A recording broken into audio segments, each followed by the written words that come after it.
What's up, guys? Welcome back to the channel. Today we're going to talk about the Silent Angel streamer, network switch, and power supply. And I know what you guys are thinking already. Network switch, do those things even make a darn difference? We're going to find out. So first and foremost, this stack is small. It's sitting right here in front of me. And just to give you an idea, this is the remote control for the Denafrips Hestia. And boom, as you can see, it's just a little bit wider than all the components on the stack. The stack is only about 6 inches wide, which is about the size of the average US dollar bill. And it's sitting on top of a Kanto SX26 speaker stand. And as you can see, the base of this stand is about 6 inches wide, and the stack doesn't even take up the whole stand width. I mean, it's stuff small, guys. So I think that's super cool. Personally, I love when components are a little bit smaller. Or a lot of bit smaller. I mean, hell, behind me, we've got the Denafrips Hestia. This is the Denafrips Venus 2, my Kinky Studio preamp. Kinky Studio preamp is a full-size piece, but the Denafrips, gear here, this is already smaller than usual, and this stack is, I mean, just way smaller. So anyhow, if you're having a hard time seeing the stuff because it's just so small, check out the picture on the screen behind me so you can get, better view of it. So first and foremost, let's talk about the price real quick. The price does seem to be a bit all over the place. This unit can be configured a few different ways. You have the option of getting it with an internal DAC, without internal DAC, or with 2, 4, or 8 gigabytes of, I don't know if it's, I think it's RAM. I don't know what that's used for, honestly. It looked like on the website, when I read up on it, it had something to do with like multitasking. Like maybe it's more relevant for Rune users. You can use this as a Rune endpoint. And if you are wondering about all the different ways you can set this up and all the different features, please hop over to their website, guys. I don't want to read you a whole spec list. You guys know streamers have a ton of functionality these days and a ton of ins and outs. I'll throw a picture of the back of the unit so you can kind of just see the general stuff, but I don't want to sit here and be like, you can use Qobuz, you can use Tidal, you can use AirPlay too, and just read off this whole list, right? So the real question I want to answer in this review, and I told Silent Angel, when they sent me this stuff, I said, hey, look, for the price you're asking, it's got to be better than a Bluesound Node 2i. That is kind of like what I use. It's $600. A lot of people use the Bluesound Node. It's kind of like the easiest way to just get into streaming. And they just emailed me back and they said, you can decide that, when the unit arrives and when you listen for yourself. And I thought that was pretty cool. They didn't tell me what they thought. They didn't sit here and swear up and down it was better or tell me that it was going to blow my socks off. They just said, well, we'll send you the stuff and you can listen for yourself. And I thought that was super cool. So this is 3 separate units. You can buy them all individually, the network switch, the network streamer, and the power supply, or you can buy them as a stack. Again, if you have any technical questions, you want to buy this stuff, just hop on Silent Angel's website. Link is going to be in the description below. I reviewed the units, during my critical listening sessions over the past 4 months. That's how long I've had this.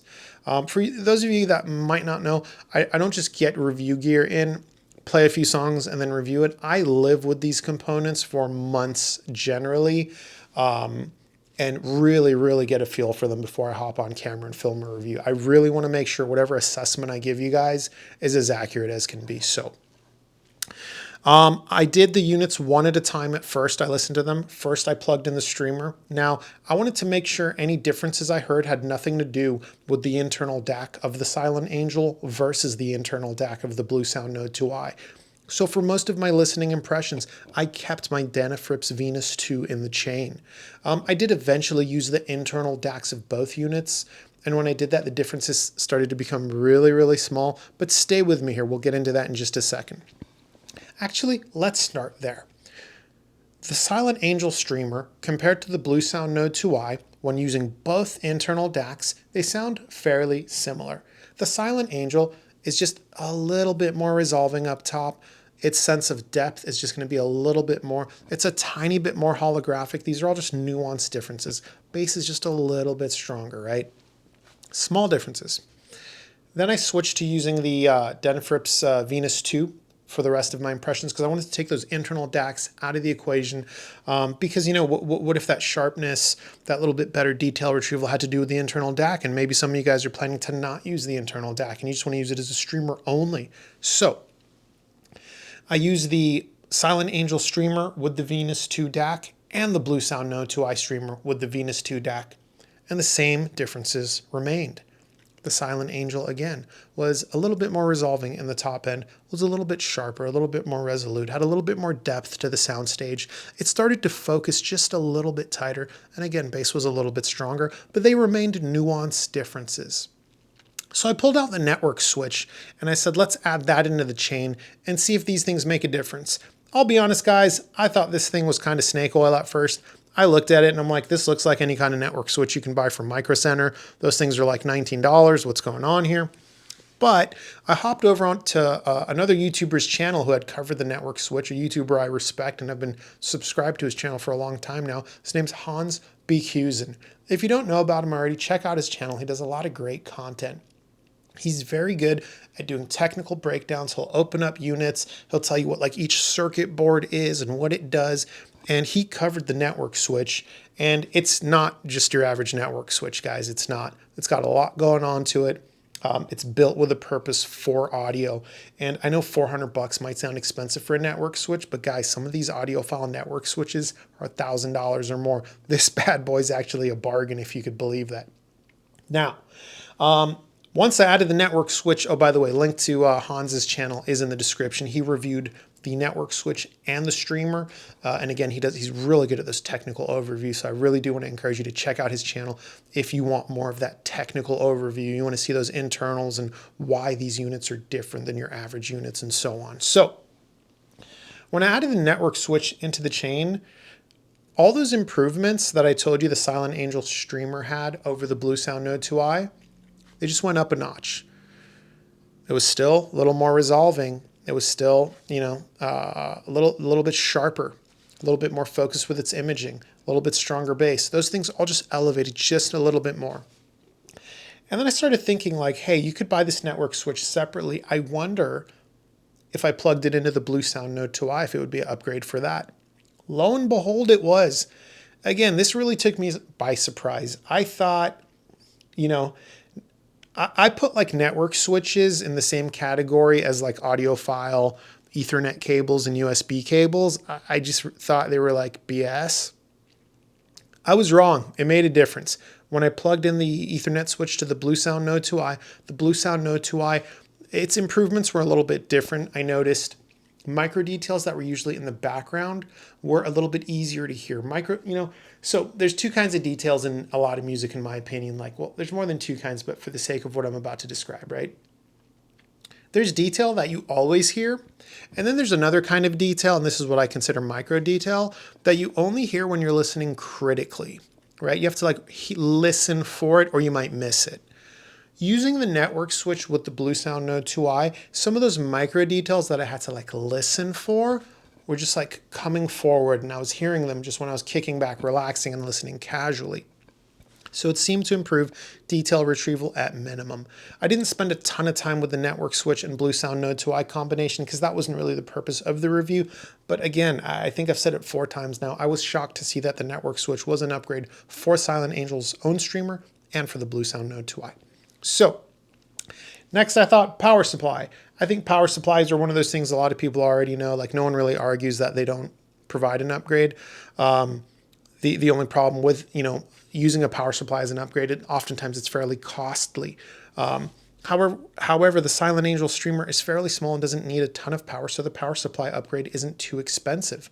I've seen power supply upgrades for other streamers cost $1,000 or more. Again, this bad boy is only about $500, so it is somewhat of a bargain, right?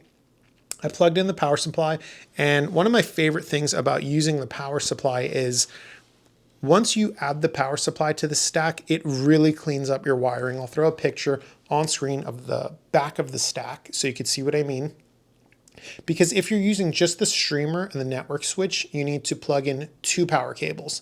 But if you're using the power supply, you just run 1 power cable to the wall, then the power supply can power the streamer and the network switch at the same time, cleaning up your cabling, and it was really cool.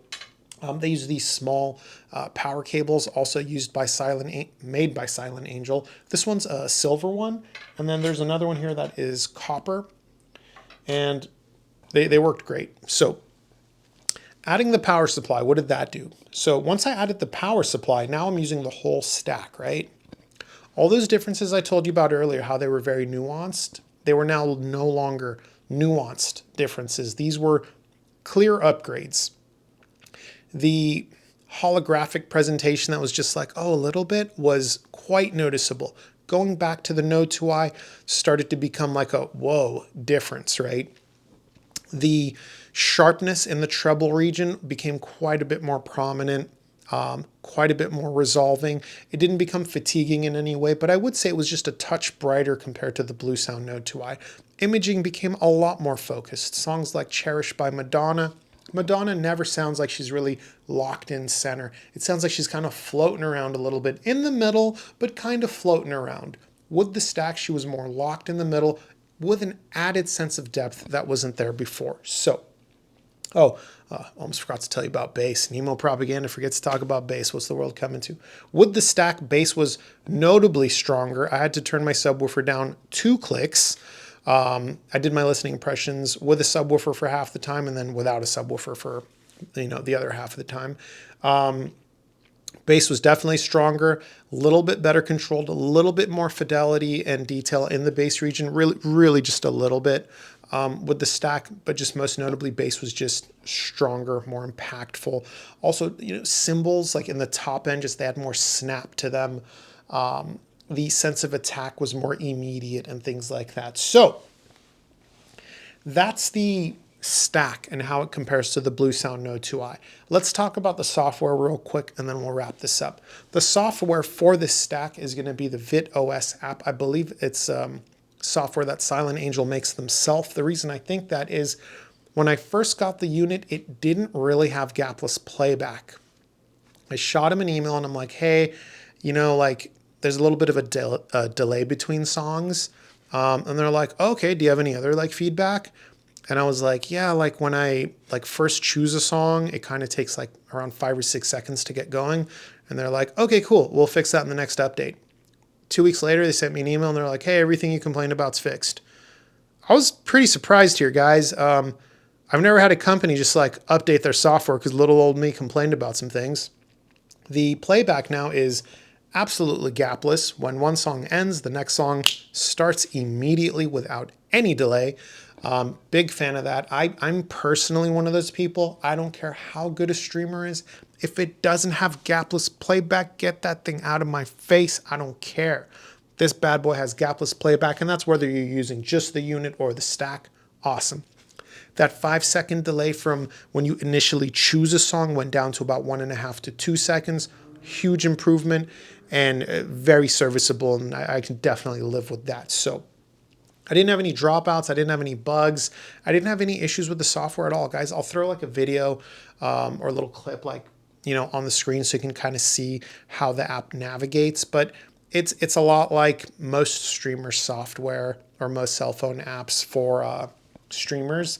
You pick, if you want to use Tidal or Qobuz or whatever, you go in there and your music's there, after you've logged into your account already. Very straightforward, very intuitive. I didn't have any complaints there. So that is pretty much everything for this stack, guys. Lastly, I'll just say a couple of things on kind of who I think it's for. So the Bluesound Node being $600, it's an easy purchase, right? Everyone knows it works and it works well. What this Silent Angel gear is going to be more for is people that just have more expensive equipment and are looking for something a little bit more high-end, something that's going to be a little bit more resolving. You've got the deeper pockets. You're not worried about it. And I know at around this price, a lot of streamers have screens on them, right? This doesn't, because this is more of a purist piece. That's something I personally appreciate. I'm not trying to knock screens on audio equipment. I think they look absolutely stunning and beautiful. But I listen to my gear for about 2 to 3 hours a day I do that 3 to 5 times a week. So I put a lot of hours on my equipment. Anytime I see a screen on equipment, I'm talking about a color screen, right? I kind of look at it like an early failure point for someone like me. I worry it might burn out with how heavily I use the gear. Now, of course, I know those screens can generally be turned off, but then you just got a product with a like this part you're not using that you should be using in the front is designed to, generally look the best with the screen on. Anyhow, I digress. I guess what I'm saying is I'm a bit of a screen hater on audio equipment, okay? It just is what it is. So I like that this is more of a purist piece, and that's just my style. I mean, hell, look at my Kinky Studio preamp. Purist piece, no tone controls, no nothing, simple 3 inputs, 3 outputs, simple remote control, no features, it's just a line stage. Even the Denafrips Venus 2 or the Denafrips Aries 2 that I own, that's a purist stack. There's not a ton of functionality. There's no remote control. There's no like 20 different filter sets. It's a simple purist piece. That's the type of audio I like. What I have generally found is purist pieces generally sound better for the money. That doesn't mean they're better for everyone. If you need the features that non-purist pieces offer, then definitely, get something that's more full featured. One note, the streamer can serve as a dedicated headphone amp. I am not a headphone user, so I did not review that portion of its functionality, but based on everything I heard, and everything I've seen from Silent Angel, it seems like they're pretty serious about the way they engineer things, and I would imagine that the headphone amp section of the streamer is quite good also. Now, with that said, I think that brings this video to a conclusion, guys. This channel does have a Discord. It's free. If you want to join it, hop in. Please read the rules section. Don't be an ass up in there. If you have any questions about Silent Angel's products, hop over to their website. I'll leave links in the description below. Again, Hans Beekhuyzen did review both the streamer and network switch. He did a great job. Links to his channel below. And if you have any questions, guys, let's chat about it in the comments or the free Discord. And until next time, later.